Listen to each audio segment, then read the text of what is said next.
Bien, bonjour, dans une nouvelle vidéo consacrée au traitement de texte de Microsoft, c'est-à-dire Word.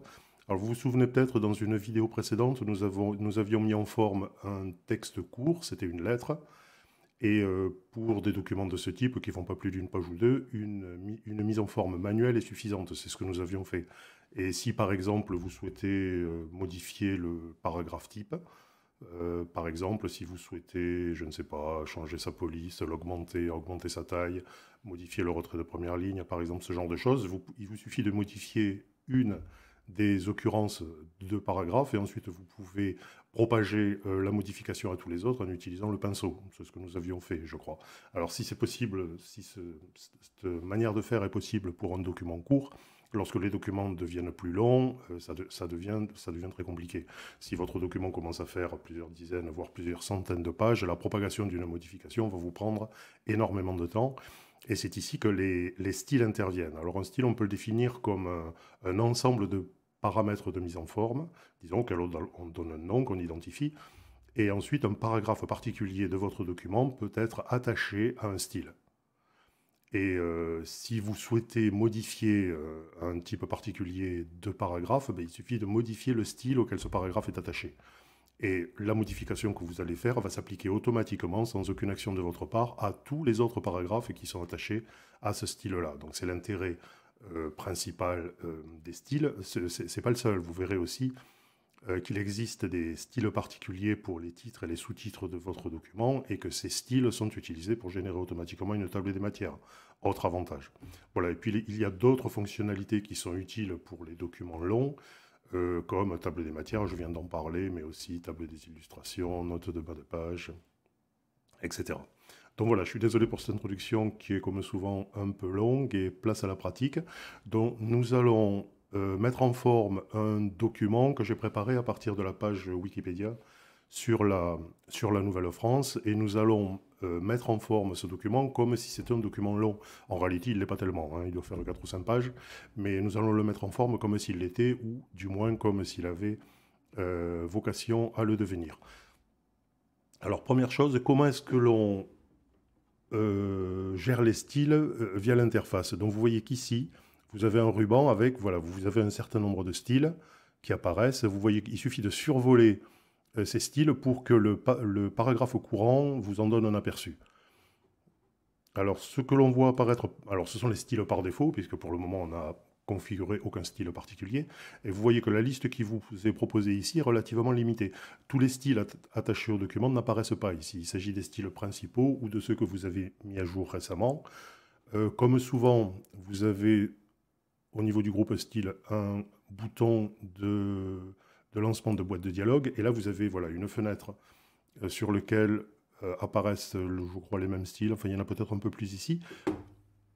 Mais vous pouvez enrichir ce liste puisque vous allez voir dans les options, par défaut, les styles à afficher sont les styles recommandés. Mais vous pouvez choisir tous les styles. Et là, vous allez voir qu'on en a beaucoup. Hein.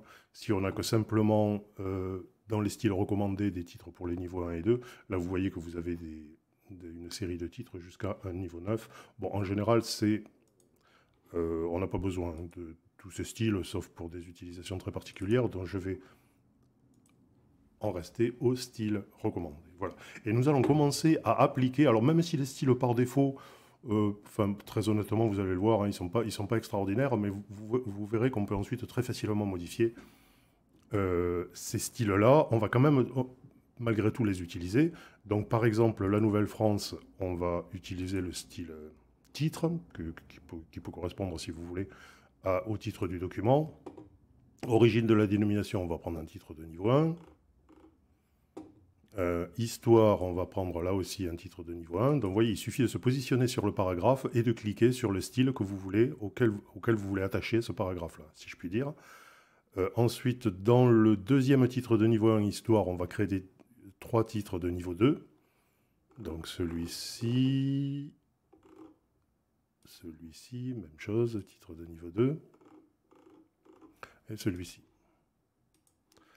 Et enfin, Histoire et événements, nouveau titre de niveau 1. Voilà. À ce stade, nous avons commencé à utiliser des styles titres. Je voudrais vous montrer, voilà, dans l'onglet affichage, il y a au même niveau que la règle que l'on avait affichée dans l'exercice précédent, vous vous souvenez peut-être, il y a la possibilité d'afficher un autre volet qu'on appelle le volet de navigation. Voilà, et qui est très intéressant parce qu'il vous donne, dès que vous avez un texte un peu long et qui est structuré, il vous donne la possibilité de naviguer très facilement dans votre document. Vous avez une zone de recherche qui permet de rechercher un mot particulier et qui vous y amène automatiquement. Et ici, vous avez les niveaux de titres que vous avez définis, donc titre 1, 3, titre 2, titre 1, avec une indentation qui correspond au niveau des titres. Et il suffit de cliquer sur un titre ici pour pour arriver directement sur la zone correspondante de votre document. Voilà, c'est vraiment très pratique, ce volet de navigation. Enfin, bon, il n'est pas très utile sur les documents courts, c'est pour ça que pour la lettre que nous avions fait dans la vidéo précédente, nous ne l'avions pas utilisé. Mais ici, à partir du moment où les documents sont longs et structurés, il devient très très utile, enfin, en tout cas de mon point de vue. Voilà, donc nous avons commencé à structurer notre document, mais bon, vous voyez que ces titres par défaut, ces styles par défaut de titre, bon, vous conviendront peut-être pas. C'est ici qu'intervient le volet conception, où nous avons la possibilité, sans pour le moment créer ni modifier nos propres styles, mais de modifier tout de même l'apparence du document en sélectionnant des jeux de styles particuliers. Donc vous voyez qu'ici, alors ce ne sont pas des styles que vous voyez ici, ce sont des jeux de styles, c'est-à-dire un ensemble de styles cohérents et homogènes. Et on va prendre notre... alors, je ne sais jamais... Voilà, on peut prendre celui-là, noir et blanc classique, si vous voulez. Le fait de l'avoir survolé vous montre déjà. Voilà, on a déjà une forme un petit peu différente. Comme configuration simple, il est également possible de jouer ici sur alors un thème de couleur, une palette de couleurs. Bon, ça peut être utile dans certains cas, comme dans Word, on fait quand même souvent des documents noir et blanc, c'est pas toujours très utilisé, mais vous avez quand même la possibilité. Ce que vous pouvez faire, c'est modifier le jeu de police. Alors, ce qu'on appelle un jeu de police, c'est un ensemble de deux polices. Si vous voulez pour bien comprendre à quoi ça correspond, il suffit d'aller regarder dans l'onglet accueil, dans le groupe de mise en forme caractère, vous vous souvenez peut-être, vous pouvez ici sélectionner une des polices parmi toutes celles qui sont installées sur votre ordinateur, et vous voyez qu'il y a deux polices qui ont un rôle particulier ici. Une police dite en tête, c'est-à-dire c'est celle qui est utilisée pour les titres, et une police dite corps, c'est celle qui est utilisée plutôt pour les paragraphes types de votre document. Et alors, le volet conception vous permet de modifier ce couple de polices. Alors, on va peut-être simplement les inverser. Là, je crois que j'ai du Cambria pour les titres et du Calibri pour les documents. Moi, personnellement, j'aime bien l'inverse. Mais bon, vous pouvez bien sûr choisir Calibri Cambria. Voilà, c'est l'inverse. Les titres sont en Calibri et le texte est en Cambria. Alors, si vous ne trouvez pas votre bonheur avec l'ensemble des jeux de style qui vous sont proposés ici, la possibilité de les configurer en changeant la palette de couleurs ou en changeant le jeu de police, l'étape suivante consiste à modifier ces styles-là ou voire à créer vos propres styles. Pardon. Nous allons commencer par en créer un tout simple. Là, vous voyez qu'ici, on a une liste de compagnies de commerce. On aimerait faire apparaître cette liste sous la forme d'une liste à puces, par exemple. Et donc, pour ça, on va créer un nouveau style. Alors, il y a plusieurs manières de faire. On va essayer de les voir, de passer en revue un certain nombre de possibilités de faire ces opérations-là. Ensuite, vous prendrez sans doute vous-même vos propres habitudes. Mais à mon sens, la manière la plus simple de créer un style, c'est de le créer, entre guillemets, par l'exemple. C'est-à-dire, on va simplement mettre à jour manuellement, mettre en forme, pardon, manuellement la première occurrence, et ensuite nous définirons un style à partir de la mise en forme que nous avons fait manuellement. Alors les puces sont ici. Donc vous pouvez choisir une des puces qui vous sont proposées si elles vous conviennent. Si elles ne vous conviennent pas, on va peut-être le faire rapidement. Vous avez la possibilité de définir vos propres puces. On va passer par la page symbole qui est ici. Si vous voyez apparaître les polices qui, en tout ou partie, sont constituées d'un certain nombre d'icônes qui peuvent être utilisées pour faire des puces. Alors la police symbole, c'est peut-être pas la plus intéressante. Celles qui sont intéressantes, c'est les polices Wingdings, par exemple, où on trouve un certain nombre de caractères qui peuvent être intéressants. Une petite remarque concernant ces polices de caractères, il vaut beaucoup mieux utiliser les polices qui sont installées par défaut avec soit l'installation de Windows, soit l'installation d'Office, plutôt que des polices que vous pouvez trouver sur Internet. Il y en a beaucoup qui sont disponibles, vous trouverez beaucoup de choses à télécharger. Simplement, si vous téléchargez des choses et que vous utilisez ensuite des choses un peu exotiques, votre document va perdre en portabilité. Si vous transmettez votre document à quelqu'un qui n'a pas ces polices-là sur son ordinateur, l'affichage ne se passe pas bien du tout. Bon, on va choisir, mais ce n'est pas le cas pour les polices Wingdings, puisque ces polices sont installées, alors soit avec Windows, soit avec Office, je ne saurais pas exactement vous dire, mais vous les trouvez sur tous les ordinateurs. Voilà, donc on va prendre celui-là, par exemple, ok. Donc vous voyez ici que vous avez un petit aperçu qui vous montre la puce que vous avez choisie. Et voilà, voilà notre premier paragraphe. On va modifier peut-être aussi ces... comme on l'avait fait manuellement dans le premier cas, c'est paramètres de mise en forme au niveau paragraphe. Alors on va juste adapter l'espacement avant et après. On va mettre 3 points, 3 points.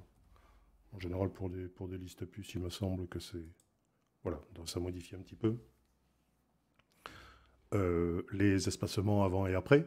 Voilà, et donc maintenant, ce que nous voulons faire, c'est, à partir de cette mise en forme manuelle, c'est créer un style qui reprenne ces paramètres-là. Alors ça, vous pouvez le faire en venant cliquer ici. Et vous voyez, vous avez ici « Créer un style ». Alors il faut être positionné sur le paragraphe que vous voulez utiliser comme un modèle, puis créer votre style, et on va l'appeler « Liste Exobureau », par exemple.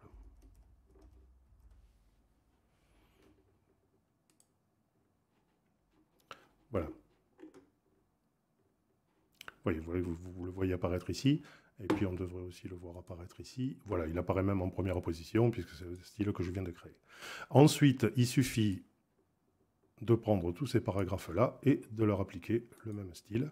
Et voilà, ma liste à puces, et nous avons créé notre premier style. Vous voyez que l'opération est assez simple, et du moins en s'y prenant de cette manière-là, c'est-à-dire en créant par l'exemple. Alors nous allons maintenant modifier quelques styles après en avoir créé un.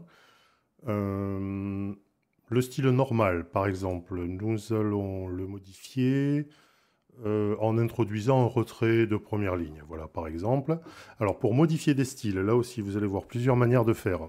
Donc, pour le style normal, on va le modifier de la manière suivante. Donc, ici, dans le ruban des styles, clic droit sur le style normal. Vous voyez que vous avez la possibilité de le modifier.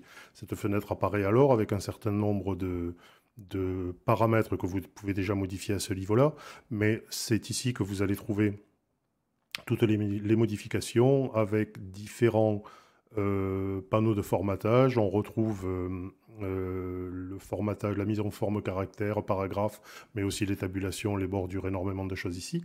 Le retrait de première ligne, c'est au niveau des paragraphes. Voilà, et c'est ici, donc première ligne, 1,25 c'est peut-être beaucoup. On va mettre 0,6 par exemple. Voilà, et voilà. Et vous voyez, l'intérêt des styles dont je vous parlais en introduction, c'est qu'immédiatement, tous les paragraphes qui sont attachés au style normal sont modifiés pour prendre en compte la modification que je viens de faire, c'est-à-dire le retrait de première ligne. On va faire la même opération sur le titre 1. Mais là, je vais m'y prendre différemment. On va faire ici une modification par l'exemple, un peu comme on l'a fait pour la création du style liste que nous venons de faire. Donc, je vais modifier le premier, origine de la dénomination. Je vais faire de la mise en forme manuelle. Donc, ce que je souhaite faire... Alors, au niveau des enchaînements, ce que j'aimerais, c'est que chaque titre 1 soit en haut d'une nouvelle page. C'est-à-dire que je souhaiterais qu'avant chaque titre 1, on ait un saut de page. Il suffit que je le demande. Alors au-dessus, vous avez quelques paramètres qui sont des paramètres de typographie. Alors je ne suis pas un expert en typographie, mais enfin les veuves et les orphelines, je crois que ce sont les lignes isolées.